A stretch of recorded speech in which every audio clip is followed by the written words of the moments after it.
Bom, gente, bom dia para todos. Com muita alegria que nós estamos de volta para realizarmos mais um programa em torno do Apocalipse. Hoje estamos no meio de um feriado prolongado e nós só agradecemos a audiência dos amigos que estão nos acompanhando e vocês que estão conosco. Nós vamos hoje dar continuidade ao estudo do capítulo 9, intitulado A Quinta Trombeta, e eu vou pedir que o Júlio faça a leitura a partir, Júlio, do primeiro versículo até o versículo 12, por favor. Capítulo 9 do Apocalipse de João, primeiro versículo. E o quinto anjo tocou a trombeta, e viu uma estrela que do céu caiu na terra, e foi-lhe dada a chave do poço do abismo. E abriu o poço do abismo, e subiu fumo do poço, como o fumo de uma grande fornalha, e com o fumo do poço escureceu-se o sol e o ar. E do fumo vieram gafanhotos sobre a terra, e foi-lhes dado poder, como o poder que tem os escorpiões da terra. E foi-lhes dito que não fizessem dano à erva da terra, nem à verdura alguma, nem à árvore alguma, mas somente aos homens que não têm na testa o sinal de Deus. E foi-lhes permitido não que os matassem, mas que por 5 meses os atormentassem, e o seu tormento era semelhante ao tormento do escorpião, quando fere o homem. E naqueles dias os homens buscarão a morte e não a acharão, e desejarão morrer, e a morte fugirá deles. E o aspecto dos gafanhotos era semelhante ao de cavalos aparelhados para a guerra. E sobre a sua cabeça havia umas como coroas semelhantes ao ouro, e o seu rosto era como o rosto de homem. E tinham cabelos como cabelos de mulher, e os seus dentes eram como de leão. E tinham couraças como couraças de ferro, e o ruído das suas asas era como o ruído de carros, quando muitos cavalos correm ao combate. E tinham cauda semelhante à dos escorpiões, e aguilhão na cauda, e o seu poder era para danificar os homens por 5 meses.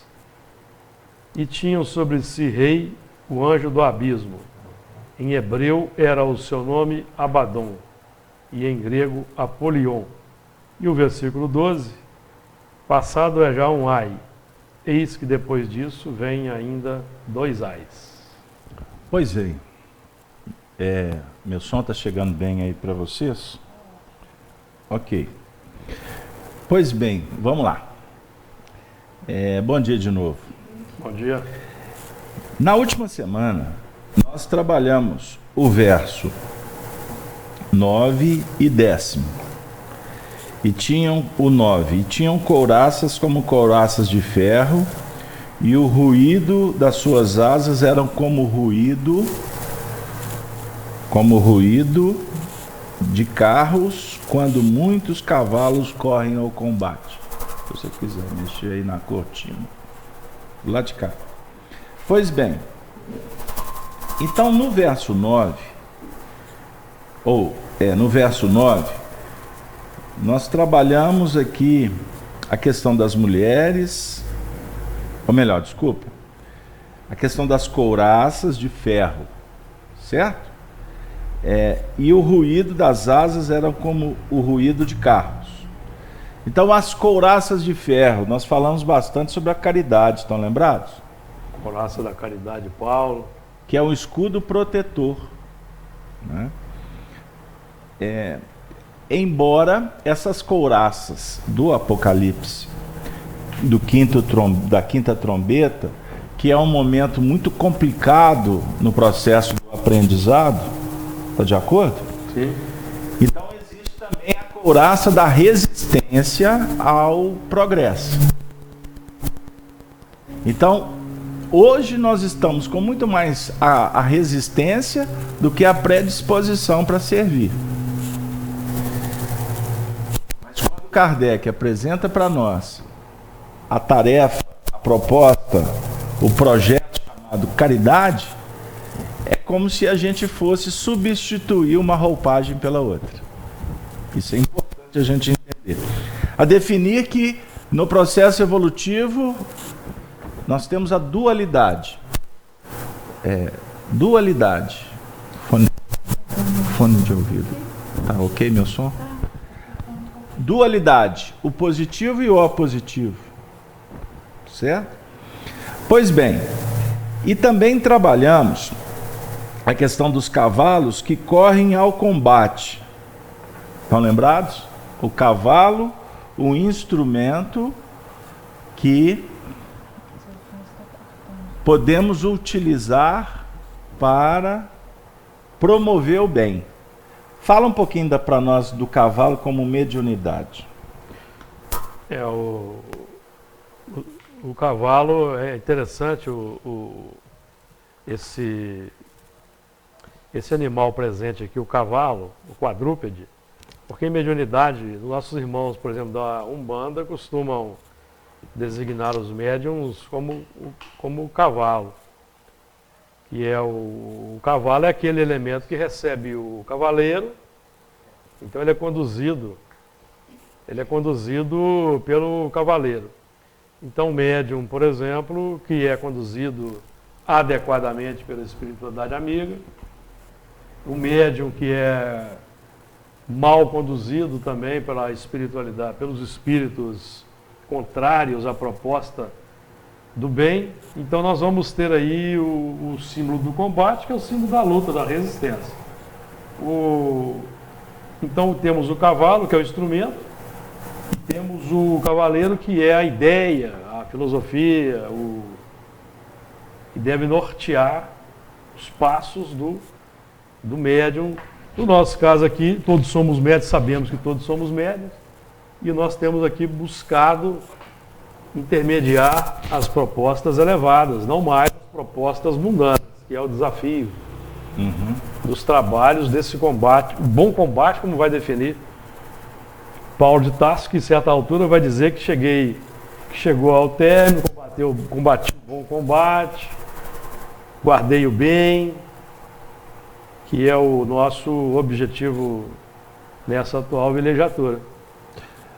No versículo 10, e tinham caudas semelhantes à dos escorpiões, e aguilhões nas suas caudas, e o seu poder era para danificar os homens por 5 meses, também trabalhamos que a questão do tinham caudas, as caudas, na verdade, representam a captação dos recursos magnéticos dentro do processo de percepção. Então nós podemos utilizar a captação dos recursos magnéticos para o bem, quanto também para a onda que nos vincula ainda à retaguarda. Certo? Então, captadora dos recursos magnéticos quando negativo, das questões telúricas, para escoar o magnetismo próprio. Olha que interessante. Magnetismo próprio. Semelhantes a dos escorpiões. O escorpião descende dos crustáceos marinhos. Forma em mutação que permaneceu e se fixou como um produto do contexto evolutivo da Terra. É como se fosse o elemento fundamental que reúne toda a soma de nossas conquistas passadas. Então esse ponto também foi trabalhado. Estão lembrados? Ou seja, aquela condição que define o sair da água para a terra, mas que ainda estabelece uma soma de conquistas sem a predisposição para alterações, no sentido positivo. Esse é o ponto. Então, o tempo todo a gente tem que fazer o contexto, lembrar que nós estamos na quinta trombeta, que é a representação das complicações. Então a gente tem que trabalhar a retaguarda e temos que abrir pensando no futuro, certo? E também trabalhamos que o poder é para danificar os homens por 5 meses. Estão lembrados? Esse versículo aqui parece que a gente já estudou, mas na verdade esse versículo repete o que já foi estudado há 3, 4 versículos atrás. Então, para a gente poder caminhar um pouco adiante, a gente está aqui procurando só relembrar. Então, o poder é para danificar. A proposta de danificação define o quê? Que ainda que não tem o sinal e a marca dos que tinham sido escolhidos. Estão lembrados que a gente falou nos versículos anteriores? Daqueles que têm a marca, ou as marcas, a marca de Deus. Falamos que as marcas são conquistas pessoais, são as aquisições. Então, quando nós nos vinculamos à retaguarda, é como se a gente tirasse a possibilidade de ter uma marca de um anjo, de um discípulo, de um trabalhador do futuro. Essa é a ideia, não é? E o interessante é o seguinte: tempo para danificar, definindo uma redução dos lances fixadores das responsabilidades futuras. O que significa isso? Quanto mais trabalharmos de uma forma positiva, um futuro melhor estaremos definindo. Diferentemente, quando nos complicamos, teremos que amargar a colheita no grande futuro, porque, na verdade, tudo que acontece na nossa vida é em função das nossas escolhas. O que escolher agora? Vamos trabalhar com coisas positivas para ter um futuro mais promissor. Por que sofremos hoje, no presente? Porque semeamos complicações que temos agora a responsabilidade de resolver. Não com a ideia kármica, que é orientalista, não é espírita. Acho que o nosso termo mais ajustado é repercussões. Repercussões. Então, no espiritismo não existe palavra karma. Ah, o André Luiz cita. Ah, não sei quem também cita. Mas eles citam para efeito didático. Só para a gente... Só para esclarecer. Só para esclarecer. Porque a ideia do karma é você ter que pagar aquilo que você fez. Não é? Isso aí é muito claro. Não é? Existem outras explicações, mas o nosso foco não é desdobrar esse assunto, ok? E a questão de danificar os homens por 5 meses, vocês estão lembrados que a gente falou que os 5 meses nos remetem ao dilúvio de Gênesis, capítulo 7, versículo 12 e 24? O que vem a ser o dilúvio? Já pararam para refletir? Por que houve um dilúvio? O dilúvio aconteceu na época simbólica, né, de Moisés, de Noé. O mundo num processo muito complicado. Sodoma, Gomorra, as adulterações, as prostituições. E Noé era um homem justo. Então Noé foi convidado para construir uma arca. A arca, dentro de uma alusão muito especial do espírito Calderaro, no livro No Mundo Maior, a arca representa a nossa casa mental com 3 compartimentos: o inconsciente, o consciente e o superconsciente. Então, dentro de um contexto de um dilúvio que vivemos hoje, estudar o Apocalipse revela uma necessidade, à luz do Espiritismo, de edificarmos uma casa sobre a rocha, a casa mental.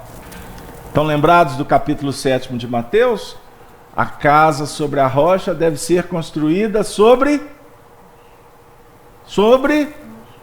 a rocha e não sobre a areia. As ilusões fomentam a construção sobre a areia. o buscar o conhecimento com humildade, com coragem, no que remonta à verdade, nos coloca naquela condição de trabalhar com prudência, com moderação, certo? Com coragem e por aí vai. Pois bem. E lembrando que Noé tinha 500 anos nessa época aí da formação da arca. Noé, 500 anos, bem lembrado. Da arca. Então, os 150, que são 5 meses, não é isso? Uhum. Os 150 é no crescimento das águas e 150 para o decréscimo das águas. Temos a abertura e o fechamento de uma espiral. Esse período de 150 equivale a uma equação em que está presente a trindade da evolução sendo operada em 5 laçadas, pautada na informação, na formação e na transformação. Eu estou achando que está muito árido hoje. Vamos destrinchar? Qual que é? O tormento não são por 5 meses? Quantos dias tem um mês bíblico? Estão lembrados? 31, 30, 28 de fevereiro? Não, são 30 dias. É o mês bíblico, certo? Então, se são 5 meses, 5 vezes 3, 15. 150. 150 dias. Então, esse comentário que nós estamos trazendo do Honório define o seguinte, que são 5 meses de tormento. E é nesse tormento que tem que se construir a arca. 150 dias da arca de Noé. Não foram... Quanto tempo que demorou para construir a arca? 150, né? Ficou claro? Olha que interessante. O último livro, Apocalipse, está fazendo uma alusão ao primeiro livro, né? Aos primeiros livros. Gênesis. Então lá atrás, Deus disse para Noé, construa a arca. E ele precisou de tempo, recursos, pessoas. Até que quando ele betumou ela, né? Que ele passou tipo uma piche asfáltica por fora, né? Betume é isso, né? Para proteger, calafetar. E o símbolo do betume, são os valores de profundidade. Muito bem lembrado, betume. Então os recursos que nós vamos betumar a arca são os nossos próprios valores internos. Não é produto que se extrai do minério? Petróleo? É, da decomposição de matéria orgânica. Muito bem lembrado. Então Noé betumou a arca com os próprios recursos. Você vai se proteger com os próprios recursos. Você não se protege com Emmanuel. Você não se protege com Kardec. No sentido de, sou amigo e já me basta. Não. Mas você pode se proteger com Emmanuel, se você refletir filosoficamente com ele. Você também pode se proteger com Kardec, se você estudar a codificação. Que aí a codificação, na hora que você fechar o livro, você vai ter a consciência que você tem que pôr em prática. Aí você se protege. Sabe qual era o comprimento da arca? Vamos lá. 300 côvados, 150 mais 150. 300 côvados. 150 mais 150. Muito bem lembrado também. São dados. São dados. Informações interessantes. Então, esses 5 meses representam 150 dias para construir a arca. Quanto tempo a arca ficou, depois ficou envolvida com o dilúvio, até que as águas baixassem? 40 dias. 40 dias. O que representa os 40 dias, Júlio? Mas quanto tempo Jesus ficou no deserto mesmo, Beto? 40 dias. Quanto tempo que foi o cativeiro dos hebreus no Egito? 400 anos. Foi quanto tempo Moisés perambulou com eles pelo deserto? Pelo deserto. Quanto? 40 anos. É por acaso? Davi reinou 40 anos. É por acaso? O 4, nós já estudamos 4 animais do Apocalipse, estão lembrados? Quais são os 4 animais do Apocalipse, Denise? Microfone. Não, nem vai pegar porque ela não lembra. Regina, os 4 ali. Passa para alguém tem que salvar vocês, ué. Não, mas se eu falar no microfone eu agradeço. Liga o microfone para cima. Águia, leão, 2. Águia, vamos lembrar, o leão, o homem e o cordeiro. Estão lembrados? 4 representa o número da reencarnação, os 4 corpos. Tá? Então são pontos que a gente, só para a gente dizer que aqui também é numerologia. Não somos místicos, não estamos preocupados. Mas temos que entender que existe uma lógica. Existe um raciocínio que foi desenvolvido ao longo da construção. E essa lógica é divina, porque são revelações. Ou vocês acham que teve uma mente superdotada que inventou tudo isso aqui na Terra? Ou que encadeou os livros para que se encaixassem de uma forma a dar sentido a esses números? Quem quiser analisar aí, por favor.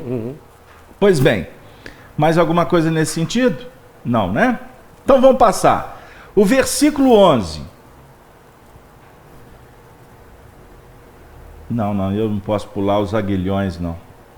Temos que falar que os escorpiões tinham aguilhões nas suas caudas. Lembram que a gente falou dos aguilhões? Paulo de Tarso, Jesus dizendo para Paulo: não recalcitres contra o aguilhão, porque me persegue, Saulo.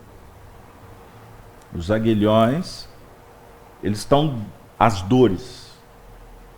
O ferro que espeta, ele tem um objetivo: fazer com que o boi siga adiante, o animal vá à frente. No caso, podemos dizer que o animal pode ser representado pelas paixões. Como é que você vai cuidar de paixão? Com flor? Você vai cuidar das paixões com lenço umedecido? É difícil. Com perfume? Paixão é corcel que tem que ser dominado. Precisa. Paixões são como o corcel fogoso. Corcel fogoso. Tem que se adotar o regime da... Não vou falar rigidez porque fecha, mas da energia. Tem que se adotar a energia, senão não vai. A vontade é um impacto determinante, afirma Emmanuel no livro Pensamento e Vida. Temos que impactar, porque senão o carro não anda. Você tem que bater na chave, você tem que soltar o freio de mão, você tem que acelerar. É um movimento importante. Então tá bom, Carlos Alberto. Vamos pular para o versículo 11. Vamos embora, Júlio? Vamos. E lê para nós o versículo 11. Vamos tocar a arca. Vamos lá, versículo 11. E tinham sobre si rei, o anjo do abismo. Em hebreu era o seu nome Abaddon e em grego Apolion. Pode ler o 12 também. E o 12, passado é já um ai. Eis que depois disso vem ainda 2 ais. Então nós estamos aqui diante de 3 ais. Porque estamos diante de um, depois vem mais 2. O povo está achando que vai acabar. Data limite. Hein? Data limite. É data limite para nossa complicação. Agora tem palestra. Data limite antes e data limite pós. O que será pós-data limite? Pós-data. É porque o calendário chegou, né? Pois bem. E a mentira vai perdendo fôlego. A invenção, a ilusão. Todos têm direito de crença. Mas cada um responde naturalmente conforme sua crença. Se você acreditar em Papai Noel, você terá uma decepção. Embora ele vai cumprir o papel dele no Natal. Você vai ser uma criança muito feliz acreditando no Papai Noel. Se você receber um presente. Se for um miserável lá da África que não tiver presente, hein, Júlio? Complica. Como é que fica? Pois bem, então, esse verso 11, ele é muito significativo para nós, porque ele vai falar sobre a questão de ter um rei. E tinham sobre si não é um rei. Tinha sobre si rei. O anjo do abismo, não é o anjo do céu. A culminância evolutiva que a conquista demonstra, a soma dos componentes da razão e do sentimento, em que o anjo que está aparelhado para nos guindar aos píncaros da evolução, é a síntese, a unidade desses dois elementos que trabalham conjugados. Este anjo está capacitado a se abrir e recepcionar os padrões novos para a edificação da unidade em Deus. Palavra sua, Júlio. Você que é bom de anjo. É, bom de anjo. Bom, o primeiro assunto interessante aí, essa questão de unidade, que muita gente faz uma confusão e não entende, porque nós temos a unidade, a dualidade forma a unidade. O que nós estamos falando? A unidade está em Deus. Deus é a unidade do amor e do intelecto. Funcionam perfeitamente entrosados, intelecto e amor. No nosso caso, nós ainda não formamos essa unidade de propósitos nas nossas duas instâncias psíquicas, vamos dizer assim, de aprendizagem. O que nós estamos falando? Estamos falando das duas asas da evolução, razão e sentimento. Então, o que a minha razão adota como conceito, como filosofia, como proposta, é necessário que o meu sentimento, a asa do sentimento, demonstre pelas emoções, pelos desejos, pelos sentimentos enobrecidos. Então, quando meus sentimentos, meus desejos ou as paixões se transformarem em sentimentos nobres, utilizando aí do que o Carlos Alberto falou sobre paixões, segundo a proposta que nós conhecemos em Espiritismo, por exemplo, podemos dizer, amar a Deus sobre todas as coisas, ao próximo como a si mesmo. É uma linda proposta, é um dístico extraordinário, maravilhoso. Nossa mente, nosso intelecto, nossa razão aceita, adota, concorda, bate palma, acha extraordinário.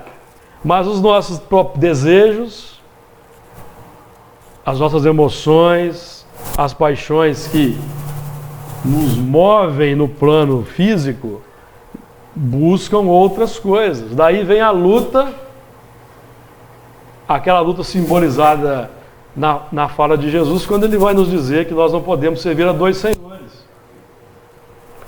Porque nós amaremos a um e odiaremos o outro. O odiar aí não como um símbolo, como sendo ódio explícito, não, é amar menos. Então nós temos aí, né, nesse símbolo, a dicotomia espírito-matéria, a dicotomia materialismo-espiritismo. Qual que é a função do espiritismo? É destruir o materialismo. Não é isso que nós aprendemos no Livro dos Espíritos? Mas para destruir o materialismo é preciso destruir o egoísmo. Os Espíritos vão nos apontar na questão 913 do Livro dos Espíritos que é a maior chaga da humanidade. Então o egoísmo simboliza o caminho que os nossos desejos buscam na experiência humana. De ter as melhores coisas no plano físico. Então nós vamos entrar naquela questão, por exemplo, que nós estudamos muito em Espiritismo, no Livro dos Espíritos, que é a questão do necessário e do supérfluo. Ou que é aquela questão apontada na questão 717, dos que assambarcam os bens do próximo, os que se entregam ao egoísmo. Então a minha proposta espírita, nós adotamos a proposta espírita, fora da caridade não há salvação, amar o próximo como a si mesmo, mas essa proposta ela entra em luta, ela entra em conflito, com o que nós buscamos na experiência humana, que é apontado pelo egoísmo. Então nós temos aí a grande dificuldade de formar uma unidade interior, que é o amor puro, conforme Jesus vivenciou para nós, porque nós temos uma defasagem enorme entre a proposta filosófica do Evangelho e da doutrina espírita e aquilo que nós buscamos efetivamente na existência humana, aquela busca automática, natural do nosso dia a dia, que nós ainda não conseguimos fazer com que a nossa busca automática do dia a dia seja a proposta do amor puro. Então essa unidade, que ela é coesa em Deus e que Jesus demonstrou para nós, porque Jesus entre nós ele vai dizer para nós, eu entre vós sou como aquele que serve. E entre nós ele foi a demonstração prática dessa unidade divina, dessa unidade de propósito, que é o desafio. Então esses elementos todos que nós estamos trazendo, abismo, o Carlos Alberto até mencionou o betume, são as experiências da nossa retaguarda, as ferramentas da evolução, simbolizadas aqui nas caudas, na couraça, na coroa, que é a instrumentação para a evolução, são os recursos que nós vamos utilizar para o voo do espírito. Porque esses recursos não foram criados para o mal, foram criados para o bem, ou seja, eles foram postos no coração do homem para o bem ao longo da evolução. Então nós estamos capacitados a aceitar a proposta do alto, conjugando obediência e resignação, em que a obediência vai ser o consentimento da razão. Então a nossa razão já concorda que o Espiritismo é o caminho, que o Evangelho é o caminho, que a filosofia é essa. Mas agora eu preciso estabelecer o consentimento, a resignação, que é o consentimento do coração. Então aí que entra a grande luta. E aí eu preciso mexer, literalmente falando e simbolicamente também, aí eu preciso cortar na carne os meus desejos, as minhas emoções. E é o grande desafio da luta. O rei, estando sobre a cabeça, né, sobre si, define uma condição de administração do abismo. Esse é o ponto fundamental. Ficou claro aí?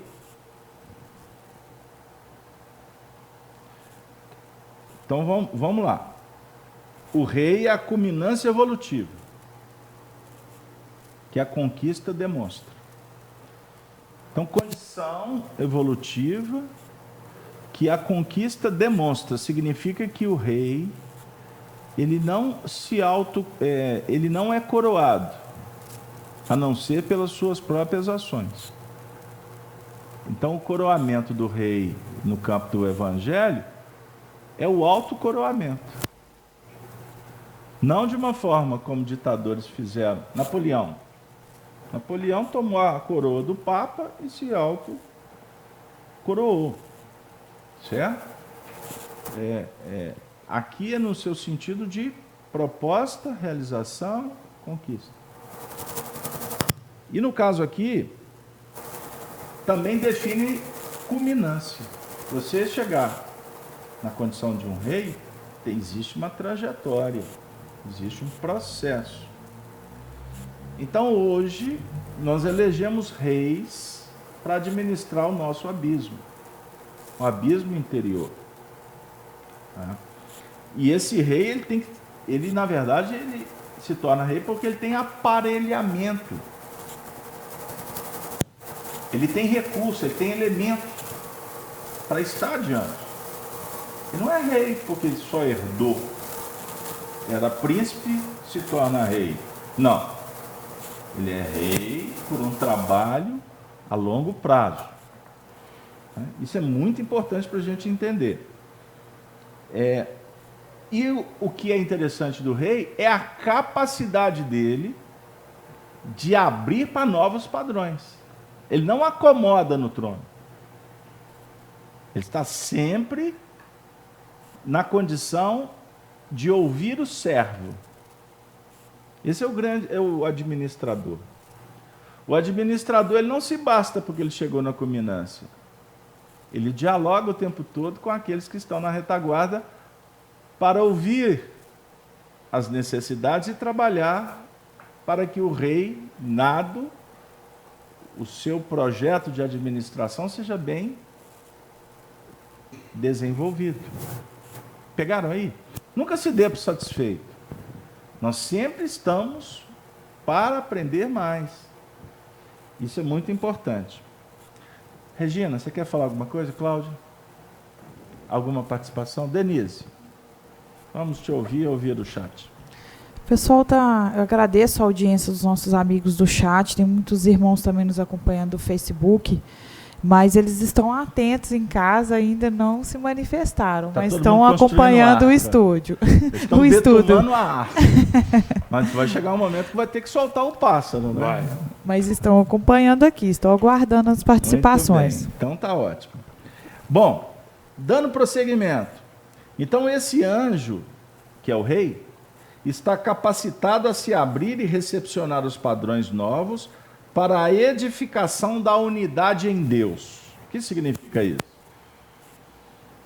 Nós temos que aprender a procurar sempre a síntese, procurar sempre a unidade. A evolução se pauta numa realidade dual. Dualidade. Dia, noite, macho, fêmea, magnetismo, eletricidade, piriri, piriri. Deus, Mamon, Deus, César, são dualidades. Toda versão tem dois lados? Não, tem três. Dá uma ideia boa, ajuda. Ajuda. Eu e Denise vamos narrar um fato. Cada um vai trazer a sua versão. Aquele que vai receber as duas versões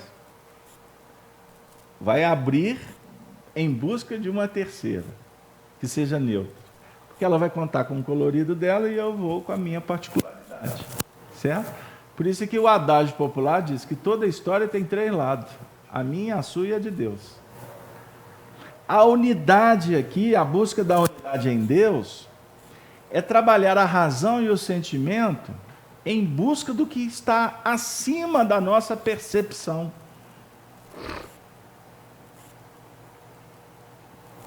Complicou? Complicou? Fala dele. A Luísa, eu estou aqui pensando, assim, é de se pensar, e a Luísa falou que vai assistir o estudo novamente, porque esses dados aí esse simbolismo aí é complexo. Fala para ela que nós estamos nessa lida aí há 30 anos, só nessa existência. Tentando entender. Ontem eu brinquei, eu estava procurando objeto lá em casa, aí eu achei, eu fui e brinquei. Aí eu recitei uma prece católica, aí daqui a pouco me falaram assim: ué, mas você sabe isso de cor? Eu disse: sim. Da missa você não sabe um terço. Nós recitamos aí, foi muito, com muita alegria, diga-se de passagem. Mas nós temos que procurar, na verdade, conjugar sempre para retirar o substrato, mas algo que esteja para além dos nossos interesses pessoais. Toda vez que a gente trabalhar sem um interesse pessoal, do egoísmo, do orgulho, nós estamos caminhando para a unidade em Deus. Quer um exemplo? Eu sempre quando eu falo, deixa eu pular para o lado de cá, porque senão fica parecendo... o povo pensa muitas coisas. Aí agora eu vou pular para o lado de cá. Meu relacionamento com o Júlio. É porque a Denise fica aqui ainda terça e quinta, então o Júlio só vem no sábado, então eu vou pular para o lado do Júlio. Júlio, nosso relacionamento. Pois é. Qual é o desafio do relacionamento? Você vê o outro como gostaria que o outro te visse.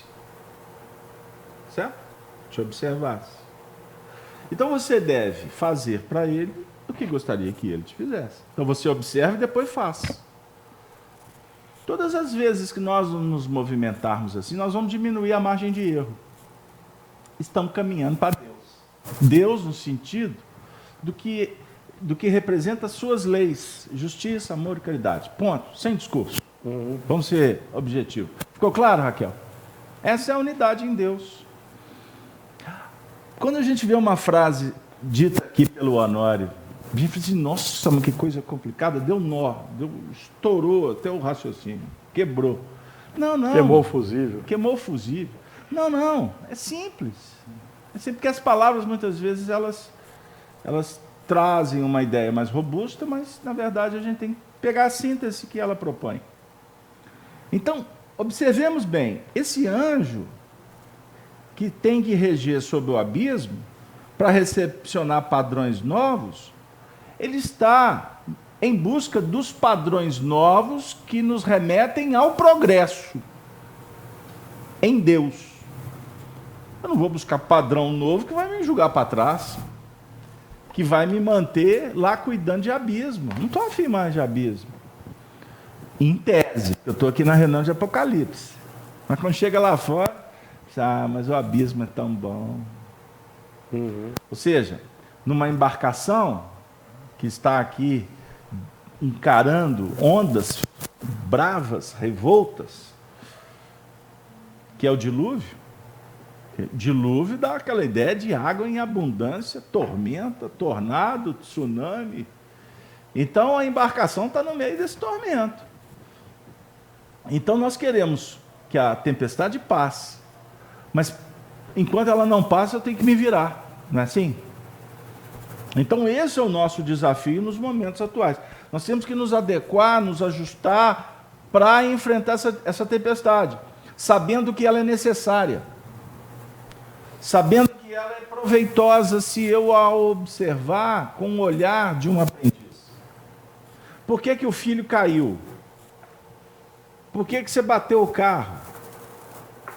Por que a bolsa despencou? Por que a doença se instaurou? Fala em bolsa, não que dá complicação. Por que a desencarnação libertou? Enfim, todos os acontecimentos que chegam com essa ideia de tormento, na verdade, representa a estrada que precisamos de percorrer, mergulhando dentro de nós mesmos, porque a tormenta está aqui, não está lá fora. Imagine um indivíduo equilibrado, harmonizado, um espírito mais evoluído, diante de um grande problema aqui na Terra. Enquanto está todo mundo desesperado, ele, calma, gente, calma. Porque ele tem uma visão mais ampla do processo. Ele sabe que, inclusive, que se vier a desencarnação, a mudança foi necessária. O sábio não vai enfiar todos os seus projetos. Enfiar é um termo da roça, né? Enfiar é de enfiar no saco, né? É de pegar um objeto e botar lá dentro, tá? Só para me ser claro. Ele não vai enfiar um problema. Ele vai entrar dentro de um problema sem elementos, sem recursos, sabendo que tem um problema. Isso é irresponsabilidade. Não. Então você não cria o problema e nem entra no problema sem compreendê-lo. Você tem que entrar com uma visão mais ampla, com recursos, com elementos, sabendo que é importante. Enfim, você não provoca. Você se prepara quando ele vem. Ficou claro? Porque se ele chegou, é porque tem alguma coisa necessitando de ajuste. Fala, Denise. A Luísa, do Rio Grande do Sul, Porto Alegre, ela fez a seguinte pergunta. Então, quer dizer que somos sempre chamados à lei da razão com um apoio maior? Responde para ela. Eu penso que sim, porque a gente, independente de qual momento estejamos, nós temos sempre o recurso para a nossa renovação interior, para a gente transformar, a gente sempre tem esse estímulo. E lembrando também que é importante a gente buscar isso, não é só desejar ou imaginar. Esse suporte a gente vai ter sempre, mas a nossa postura de decisão, de querer e fazer essa mudança é importante. Existe o incentivo, mas a nossa atitude, o nosso querer e operar na mudança é importante. Sem dúvida. O movimento agora do versículo diz assim, abre para nós. Quando você fala do espírito que ele tem mais recursos, espírito mais perfeito, ele tem uma visão mais ampla do processo. Natural. Isso quer dizer que se a gente também buscar esses recursos, a gente vai deixar de ver a dificuldade, a tormenta, como dificuldade, e vai substituir o conceito de dificuldade numa visão mais ampla, a gente vai entender como necessidade. Você desloca aí os conceitos, você deixa de ver como... Porque dificuldade parece uma coisa mais difícil de transpor. Necessidade, ela vem como alguma coisa de que, se você tiver recursos, que se você tiver uma visão mais ampliada, você vai conseguir transpor. Você não, dificuldade, ela parece que paralisa. Necessidade de passar um processo, ela te faz não caminhar para frente. É você ver diferente aquilo que a gente não consegue ver. Quem está num patamar maior consegue ver de uma forma muito mais facilitada com os recursos que já tem, substituindo necessidade por dificuldade por necessidade. Pode ficar com ele. Vamos pensar uma coisa. Pelo menos é assim que a lógica, né, que a sabedoria do alto nos aponta. Quando você usa a expressão necessidade, naturalmente nos remete a uma recordação de um dileto companheiro chamado Leão Zálio. E o Leão Zálio era um analfabeto, e ele se alfabetizou, quando menino, lendo catálogo telefônico e o dicionário. Assim que ele se alfabetizou. Ele falou, não, eu tenho que aprender a ler. E se virou. Leão Zálio é um espírito dos mais inteligentes que passaram por aqui no movimento espírita de Belo Horizonte. Óbvio que ele era senhor do abismo que ele trazia, né? No sentido de um espírito de vasta cultura, de muitos conhecimentos. E reencarnou num ambiente extremamente pobre para ter uma vida em que ele pudesse, inclusive, desenvolver um dos aspectos que foram tônicas da vida dele. Abrir mão de valores materiais. O Leão Zálio, ele era uma figura alienada do contexto. Alienada. Vamos dizer assim, fora de órbita. Fora de órbita, completamente. Ele tinha uma mediunidade muito ostensiva, não é? Médico de efeito físico. Ele era um homem de 2 metros de altura, descendente de alemão, olho azul. Passou a vida toda praticamente sem dente. Sem dente. A risada dele era alguma coisa assim que contagiava a plateia. Ele era muito alegre. E, além de tudo, sem dente, era alguma coisa assim bizarra. Caricata. Era muito legal ver o Leão Zálio falando sobre evangelho e evolução. Ele estudava o espiritismo e dava essas notas de evolução, que o Honório também, em outro sistema, em outro formato, também assim adotou. André Luiz Purim. Só que ele tinha uns insights intuitivos dele, então tinha hora que ele dava umas laçadas, coisas assim que o André Luiz do lado de lá até virava. André Luiz perguntando, onde é que o leão foi tirar isso? Aonde que o leão tirou isso? Sabe? Era uma coisa assim absurda. É óbvio que ele cometia erros, né? Tinha umas teorias lá. Mas, poxa, pois bem. Então, como um profundo observador da obra de Emmanuel, porque ele fazia parte da equipe do Emmanuel, encarnado. Então, ele extraiu do pensamento emanuelista, uma equação que ele adotava em todos os estudos que ele fazia, de uma forma muito legal, muito alegre, contagiante. Ele dizia assim: em tudo na vida você deve aplicar o conceito da circunstância e da necessidade. Tudo na vida envolve circunstância e necessidade. Então, quando Cláudia elencou essa reflexão sobre a dificuldade, que quando a gente olha para a dificuldade como um obstáculo quase que intransponível, desafiador, enfim, para alguns impossível, para alguns difícil, né? É difícil, tudo é difícil. Parece que até envolvido com a construção civil, né? É difícil. Na verdade, sob o ponto de vista esclarecido, à luz do entendimento da evolução, a dificuldade é uma necessidade mais desafiadora. Né? E é óbvio que ela tem os seus graus de dificuldade. Cada projeto tem o seu grau de dificuldade para se atingir o ponto culminante. Então, deixa eu só para não perder. Não, é porque você deu uma risada, você lembrou do leão, ele deve ter chegado por aí. Mas aí, o leão, para ser prático, como é que funciona a lei de circunstância e necessidade? Se eu já contei aqui, me desculpe, mas já tem gente nova. Porque tem os elementos da Terra que criam circunstâncias, necessidade, se cria dificuldade para vender a facilidade. Tem isso também. Aí você. Tá.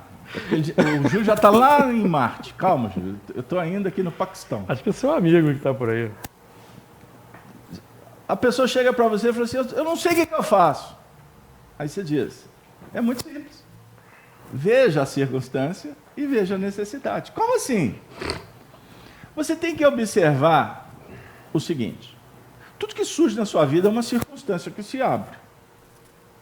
Essa circunstância foi você que promoveu ou ela veio de fora? Primeira coisa que você tem que analisar. Foi você? Se foi você, você que gerou a circunstância, você tem a necessidade de resolver. Ponto. Agora, se veio de fora, a sua avaliação muda. Ela muda. Porque se veio de fora, você vai observar se a circunstância é favorável ou não para você agir. Ou se a circunstância é favorável para você agir desta ou daquela maneira. Certo? Muitas vezes a vida abre circunstâncias que são favoráveis. Porque se elas não são favoráveis para você, você não vai se envolver. Está claro? Mas se a vida abriu uma circunstância que é favorável para você agir, aí você tem que ir para o outro lado da balança. E tem que colocar ali para pesar uma questão chamada necessidade. Isso é ótimo. Olha, isto é extraordinário para você aplicar no dia a dia. Seja prático. A circunstância abriu, é favorável. Mas você tem que verificar se há necessidade para se agir diante da circunstância. Passa para o senhor Márcio aí, por favor. Abre o microfone para ele. Fala bem perto, senhor Márcio. Bom, se considera muito dificuldade, eu tenho observado, as pessoas, de um modo geral, encontram dificuldades. Muitas se mexem em função de necessidade, mas eu considero um vetor importantíssimo para a nossa vida, que se chama oportunidade. E a oportunidade, ela é comum a todas as situações da vida.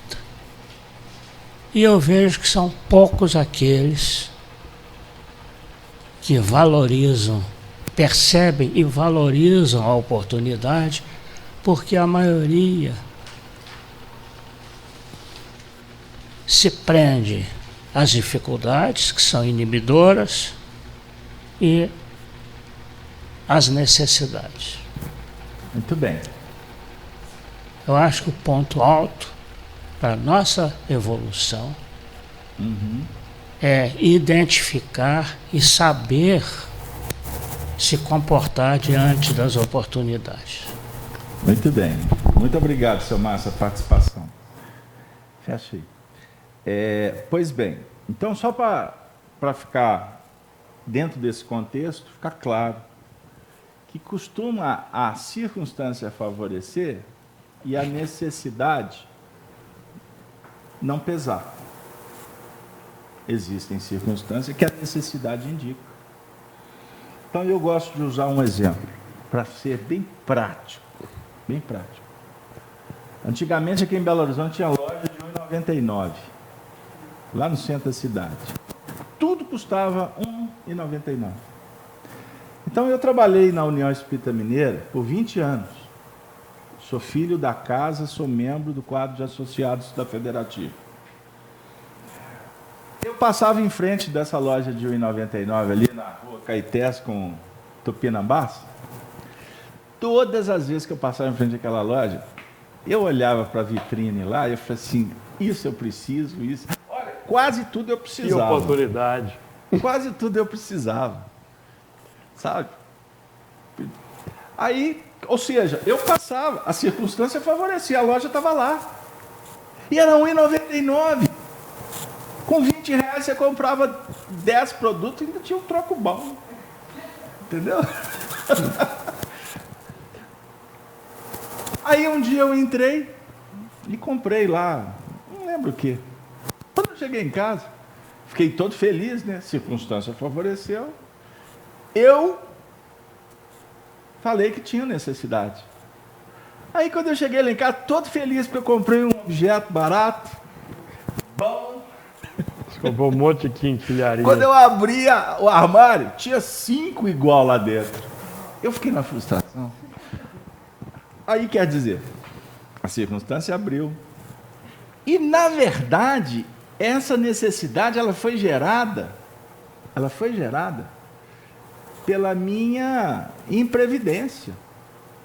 Porque eu não parei para avaliar realmente se eu precisava daquele produto. Então, agora, existe uma outra situação. A circunstância favorece, você tem a necessidade, mas você não pode.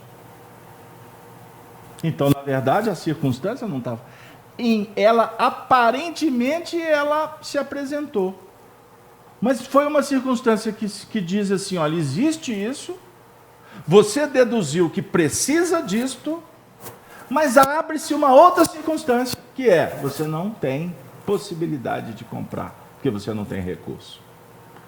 Quando a gente fala de dinheiro, do money, do business, fica fácil para entender.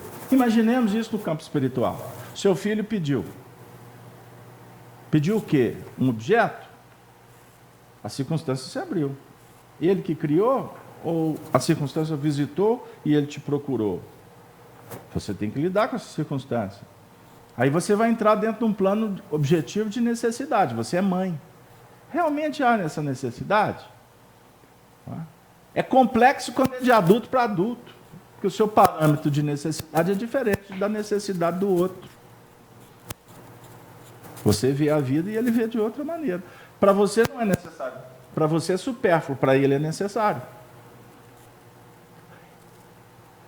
Terminei a minha explicação só sobre o que é circunstância e necessidade. O problema agora é com todos nós do dia a dia. Porque eu tenho que falar agora do nome do anjo. Qual que era o nome? O anjo do abismo.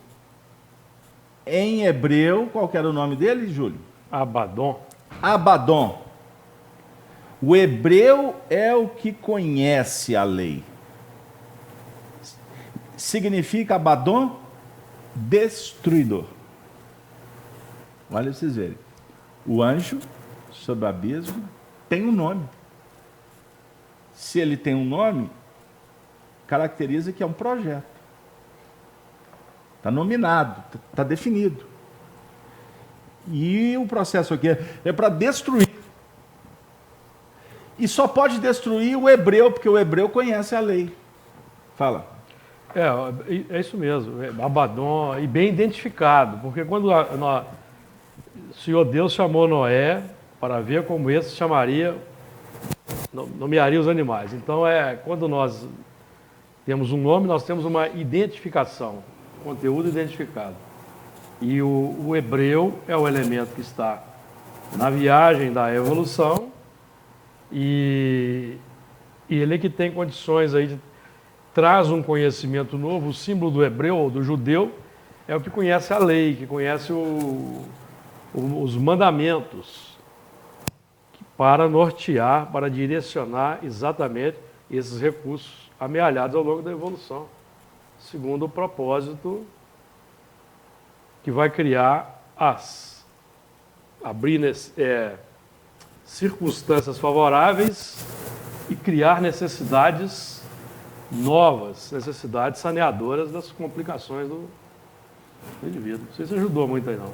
Não, são ideias. Quem conhece, facilita. O conhecimento é a base. Porque quando você não identifica, por exemplo, nós estamos falando aqui de razão e de sentimento, unidade de Deus, amor ao próximo, dominar as más paixões, mas eu preciso conhecer o que é uma má paixão, uma inclinação má. Eu preciso identificar. Então, o Espiritismo, questão 919, conhece-te a ti mesmo. Porque se eu não identificar o conteúdo, identificar a paixão, como é que eu vou transformar? Usando até o termo do Evangelho segundo o Espiritismo, o termo de Lázaro. Como é que eu vou transformar instintos em sentimentos novos se eu não identificar os instintos, se eu não identificar as paixões? Porque se eu não identificar e não fizer a identificação do conteúdo, saber se aquele conteúdo agora ainda é adequado ou não. Como é que eu vou operar a minha transformação moral? Como é que eu vou combater o egoísmo? Porque para combater esse egoísmo aí, combater essa má paixão, eu preciso combater o mau hábito, mudar meus hábitos. Então nós aqui, vindo aqui à casa de Kardec às 9 da manhã, nós lutamos com uma força que nos pede para ficar em casa, em meio a um feriado, para mudar algum hábito nosso. No nosso caso aqui, pode ser um hábito que queira nos manter no comodismo, como didaticamente falando. Então, para eu mudar uma determinada paixão, eu preciso mudar um hábito, porque o que alimenta aquela paixão é um hábito, então é um trabalho de identificação, que se casa perfeitamente com tudo que você falou aí de circunstância e necessidade. Então o anjo, o nome dele Abaddon, ele tem uma expressão em hebreu que é destruidor. Mas esse nome também é Apolion. Então, Abaddon em grego é Apolion, é o que está escrito no versículo 11. Uhum. Então, por quê? O hebreu conhece a lei. E por conhecer a lei, ele vai trabalhar conforme a lei. Destruir, construir, vincular e desvincular. Vincular e desvincular. O destruir aqui não é no sentido de implodir, não. No Evangelho você não implode. Jesus ensina a atar primeiro, para depois desatar. Na terra a gente quer desatar para atar depois. Isso é um equívoco. O indivíduo está insatisfeito com o emprego e pede demissão, fica sem emprego. Não, mas nesse Brasil de 13 milhões de desempregados, olha para você ver. Se ele está insatisfeito com o emprego, ele precisa do trabalho, não é verdade? Sim. Que ele procure um outro trabalho primeiro para que haja uma substituição. É uma coisa simples. Aqui nós queremos substituir pessoas. Nem precisava de falar disso em casamento. Mas às vezes precisava. Duro. Quer falar, gente? Não, eu não, sei lá. Eu não sei o que você quer falar, ué. A Denise começou a aprontar. Troca, Denise. Cláudia, senta aqui agora. Essa menina está muito rebelde. Ela está muito rebelde, ela está me deixando insatisfeita, ela está me desgastando. Aí troca. Como você troca? Mas não pode trocar 6 por meia dúzia, senão dá complicação. Mas geralmente costuma trocar 6 por meia dúzia. Para não dizer que troca 6 por uma dúzia de problemas. Você não pode fazer a troca. Você tem meia dúzia de problemas, aí você quer trocar. Aí você acha que você está trocando por meia dúzia, mas na verdade você está trocando por uma dúzia inteira de problemas, porque duplica. Você não pode fazer 3 trocas, né? Meia, meia, meia, que aí complica. E tem gente que já está na 12ª troca. É muito fácil. A dízima troca de centro espírita, troca de religião, troca de marido, troca de mulher. Por isso que eu falei que eu não queria comentar sobre esse assunto. Você já ouviu falar que alguém trocou de time de futebol? Aqui no Brasil? Na Argentina, na Inglaterra? Né? Você não troca de time de futebol. Né? O time de futebol tem a ver com uma série de questões, cultura, de afinidade, etc. Imagina se o Júlio chegar para mim e falar que vai torcer para o outro time. Eu vou falar assim, preocupante. Vai com Deus. Preocupante. Vai que eu estou te vendo. Porque nós estamos falando aqui de fidelidade, não é assim? Por que nós não somos fiéis em outras questões? Eu não troco de religião não, Casaberto. Sou espírita desde novinho. De carteirinha. Tomara que você seja espírita fiel desde pequeno. Desde quando começou. Eu posso dizer que, em nível de aprendizado, hoje a gente interpreta Kardec de uma forma muito diferente do que interpretava há 5 anos atrás. A turma fica me pedindo um exemplo prático. Carlos Alberto, posta aqueles vídeos antigos. Aí, de vez em quando, eu faço lá, sessão retrô, dou até nome. Imagem ruim, som cheio de problema. Não, mas tem uns estudos muito bons. Aí eu vou colocar a sessão retrô. De vez em quando eu vou assistir. Eu falei assim, mas eu falei isso aí? Meu Deus. Meu Deus. Melhor deletar, né? Deleta. Aí vamos editar? Aí vai chegar na condição que é melhor não publicar, porque tem que cortar tudo. Não, publica. Foi feio. Isso vai favorecer a pessoas que estão num processo. E a gente está sempre aprendendo, sempre está aprimorando, é lógico. Isso é básico. Mas, ou seja, lá atrás, eu era fiel a Kardec, conforme eu pensava. Aí, se eu olho para a história com o olhar de hoje, eu cometo um equívoco. Conforme você pensava e induzido pelas traduções também. Até por traduções equivocadas. E veja como que somos contraditórios. Eu falo para os meus filhos, quando eles estão estudando história, eu falo assim, olha, estuda a história com o olhar da época e não com o olhar de hoje. Né, Raquel? Você que é professora.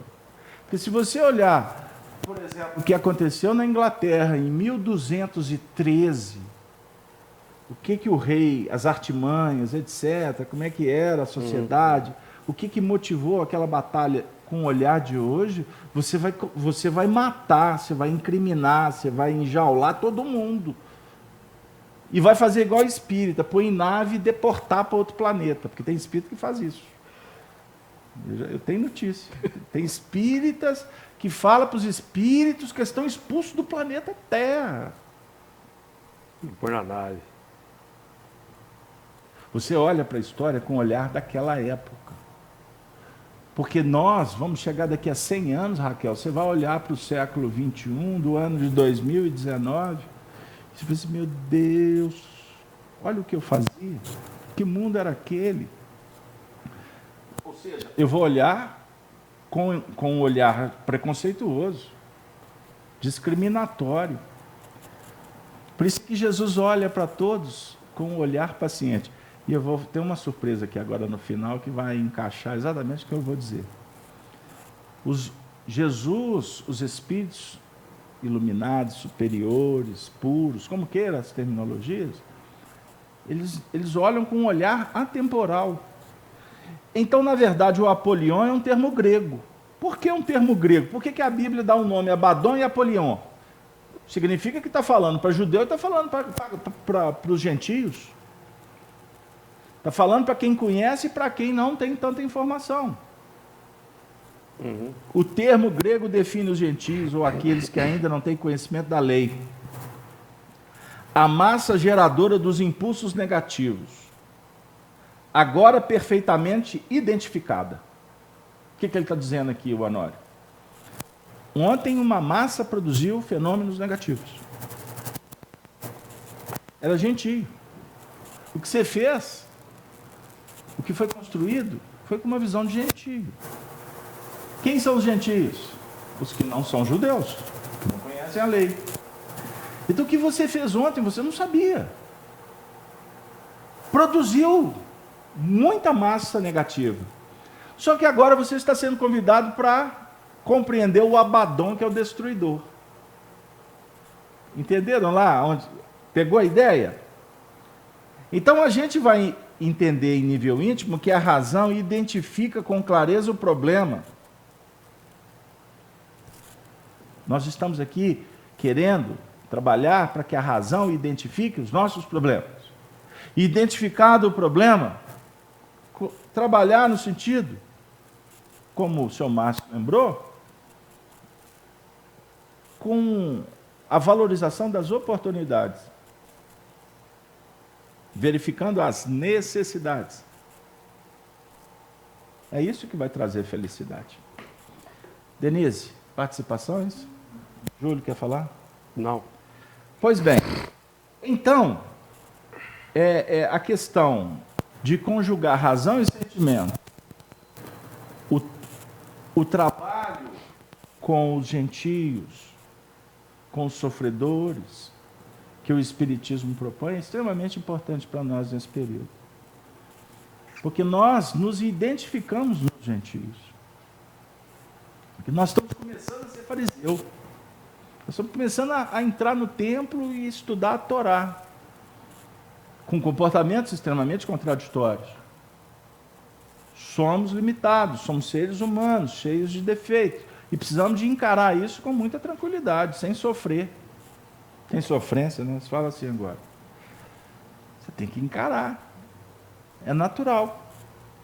E hoje, especificamente nesse feriado, hoje é dia 20. Dia 20 de abril. 20 de abril, amanhã é domingo de Páscoa.